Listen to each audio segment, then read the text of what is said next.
Chien de guerre de Jérémy Bouquin aux éditions du Caïman. Prologue. Connasse! La vieille bique n'en démord pas. Elle résiste même. Une teigne, de la carne. Une nuit entière, attachée, humiliée, torturée, et elle tient bon. Ne balance rien. Manquait plus que ça. Pour se calmer, Franck se fait une tartine. Un bruit métallique, le grille-pain qui claque un coup sec. Le mec fouille le frigo, termine un pot de rillettes de poulet. Il l'étale sur une épaisse tranche de pain de seigle. Il a faim.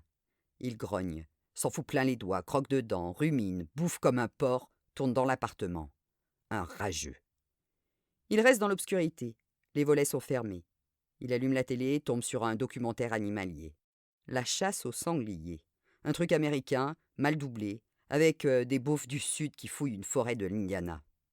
Cela lui convient. Il s'enfonce dans le canapé de cuir et regarde sans réfléchir.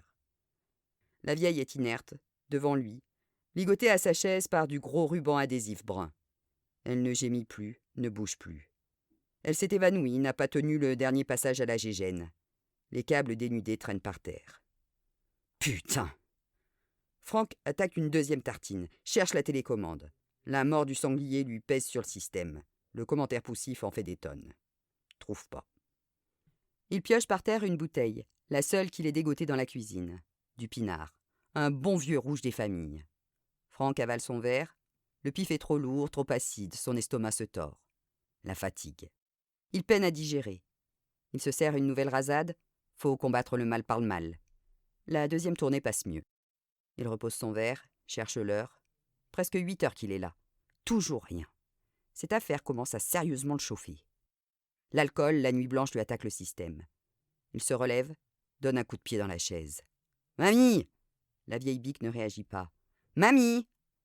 Il se penche, la regarde, cette vieille salope. Elle a quoi? 80, 85 ans? Elle est toute cassée, rincée. Des touffes de cheveux picorent son crâne rongé par des plaques blanches. Elle est squelettique, une vieille toute desséchée. Une veuve. Elle habite le 3e étage d'un immeuble désert. Elle occupe un 3 pièces. Vie isolée. Pas de famille. Pauvre femme, tu parles. Franck a débarqué la veille au soir. Il n'a pas fait dans la dentelle. À peine la porte ouverte, il lui est tombé dessus. Direct du droit, pleine face. Pas de cadeau. Il l'a traînée par les pieds dans le salon avant de la bâillonner, de la ficeler comme un rôti dans un coin. Franck venait pour un brin de causette. « Tu causes, mamie, tu parles vite et je te relâche. Te fais pas de mal. » Il a tiré sur le ruban. Il a attendu. Manque de bol, la vieille n'a rien lâché. Cette folle. Elle l'a même jugé d'un violent regard sombre de vieille chouette. Une provocation pour Franck. Pourtant, le gaillard fait peur. Il est baraqué, violent, une masse. Pas du genre à discuter, plutôt du genre à cogner. La mamie, elle n'a même pas moufté. « T'as compris ?» Rien, pas un mot. Elle a serré le dentier, crispé la mâchoire tendue. Franck espérait faire vite. Hier encore, il pensait que l'affaire ne durerait pas. 1 heure tout au plus. Il a eu tort. Alors, il lui a claqué le beignet. 2, 3 bonnes calottes, des allers-retours. Il n'y est pas allé trop fort. Faudrait pas lui dévisser la tronche à la vioque. Rien. C'est que Franck, ça l'a pulsé. Ça lui a chauffé les mirettes. La patience ne fait pas partie de ses qualités. Il a cogné plus fort encore. La vieille a pris cher. Elle s'est mangé un bon marron des familles. Résultat, au tas.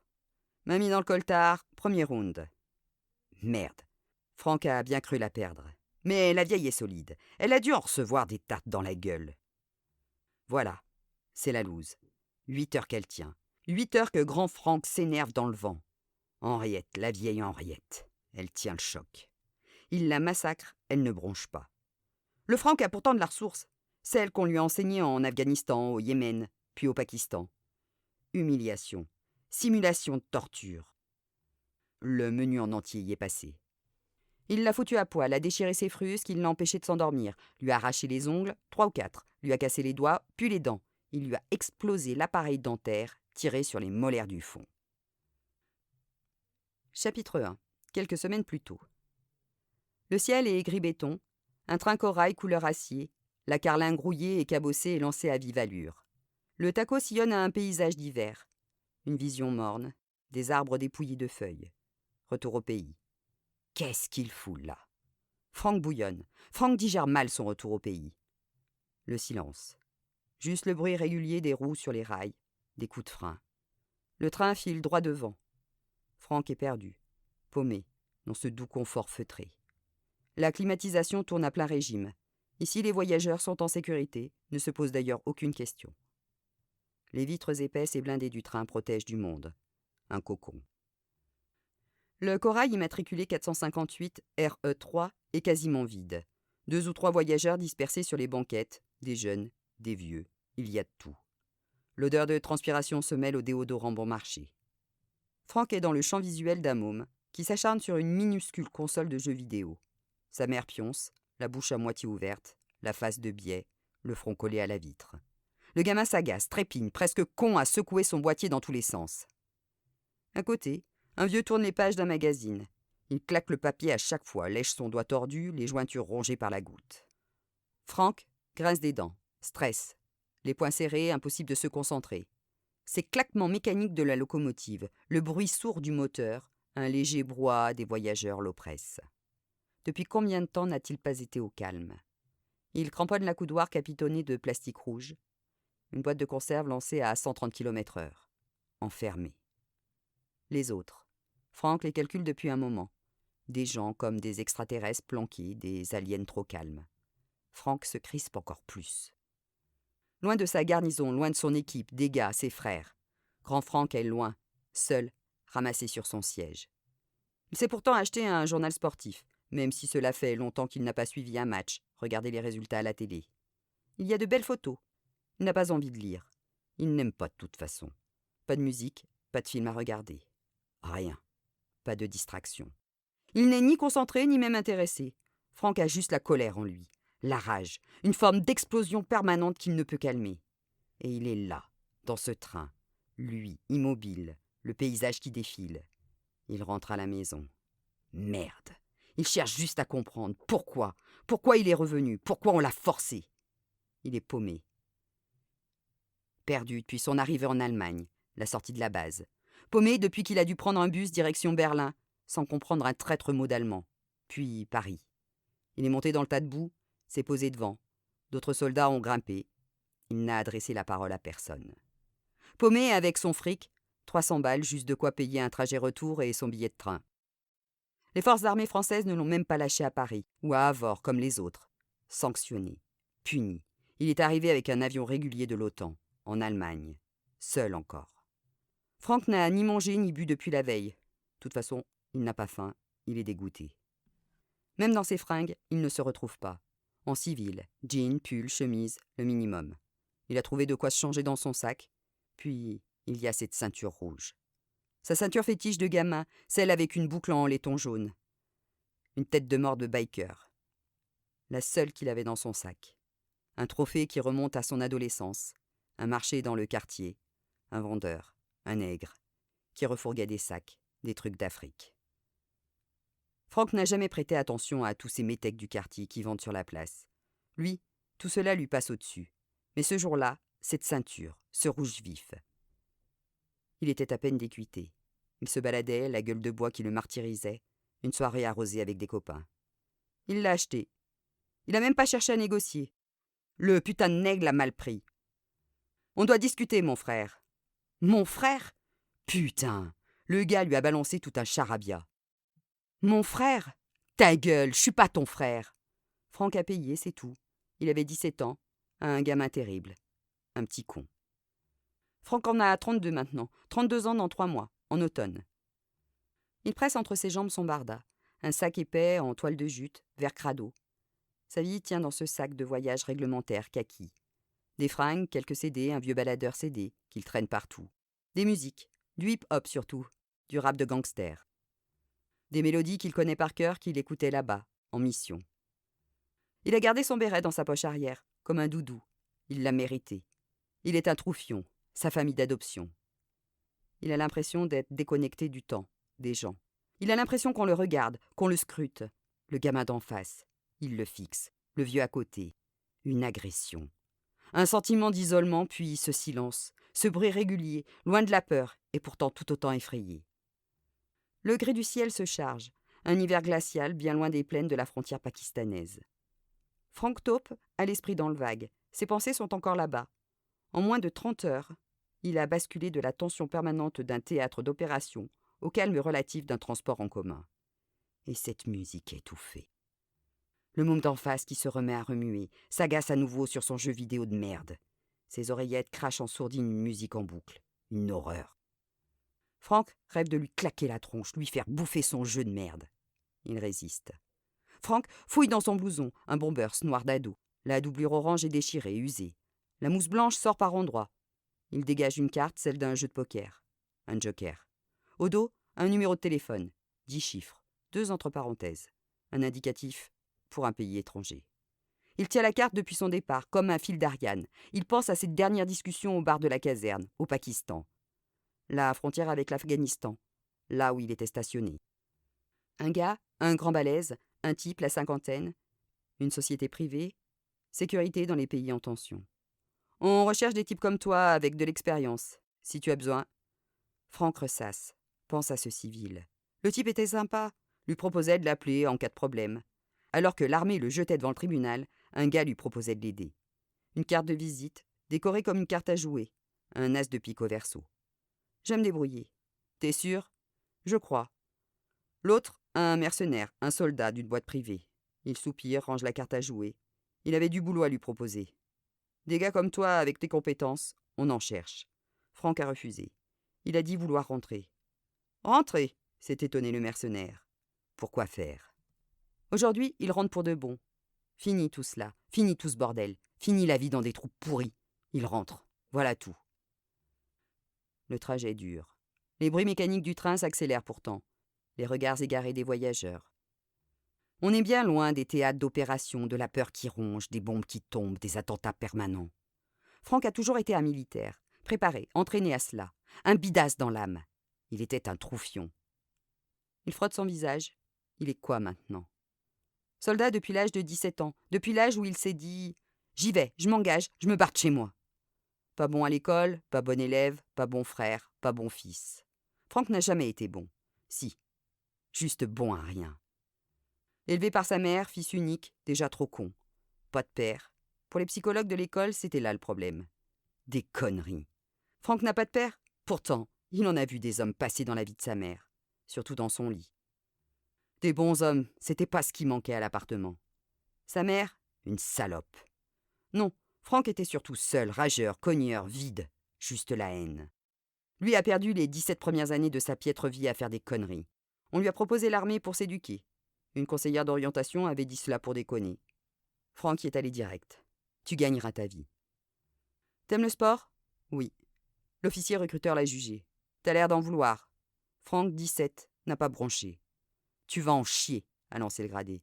Je veux me barrer de chez moi, loin de tous ces cons, ces métèques, ce quartier. Cela a suffi. Tu viens demain et on voit ce que l'on peut faire. Il a signé. Il en a chié. Comme lui avait prédit l'autre. Des années à obéir, à s'entraîner.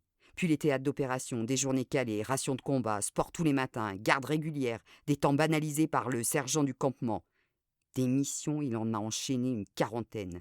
Des déplacements à travers le monde. Le Soudan, le Yémen, Beyrouth, Mali. Pas souvent la plage, pas de repos. Il a cogné.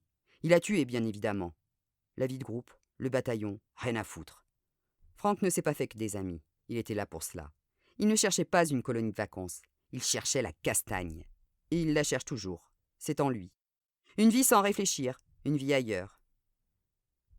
Vous êtes de Perm ? Une voix chevrotante, un homme derrière lui, un papy, un arabe. Un vieux gars au visage plissé, de l'écume au bord des lèvres. Il lui manque des dents. Le pépère lui cause. Il le fixe, trempe de la mâchoire, semble très respectueux de son voisin. Il se présente comme un bidasse, un vieux bougnoul radoteur. Qu'est-ce qu'il vient l'emmerder, l'ancêtre ? Franck se méfie. Franck met un temps avant de connecter. Un crouille, comme on dit dans le jargon. Comme là-bas. Le gars présente pas mal, une belle chemise, un costume dans lequel il nage. Il a le visage décharné, les tempes creusées. Le gars lui tend la main. Franck joue le jeu de l'hypocrisie. Il prend sa main fripée. La poignée froide. Ses doigts remuent des osselets. Franck ose à peine serrer. L'ancêtre lui lance un sourire crispé. Son dentier pété est de traviole. Il parle. Un militaire. Il a fait la Légion étrangère, un régiment d'infanterie. Il a donné.